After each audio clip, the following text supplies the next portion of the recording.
আজকে আমরা একটা প্লাটিনা বাইকের ট্যাঙ্কির উপরের কালার নষ্ট হয়ে যাওয়ার কারণে পুরো ট্যাঙ্কিতে সে রং না করেও পারবে। আমরা ব্ল্যাক স্টিকার দিয়ে মডিফাই করে দেব।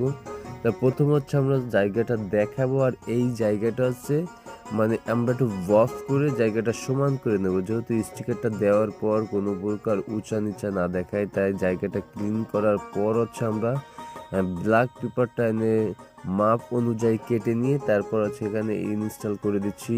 আর কোনো প্রকার এই স্টিকারের কালারটা কখনো উঠবে না, কেননা ব্ল্যাক স্টিকারের কালার কখনো নষ্ট হয় না ব্ল্যাকই থেকে।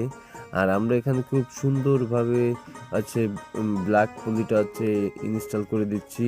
আর তারপর আমরা কাজটা কমপ্লিটের পর আমাদের যে সাইডের যে বাড়তি স্টিকারটা কাটার পর সৌন্দর্য দেখাবে।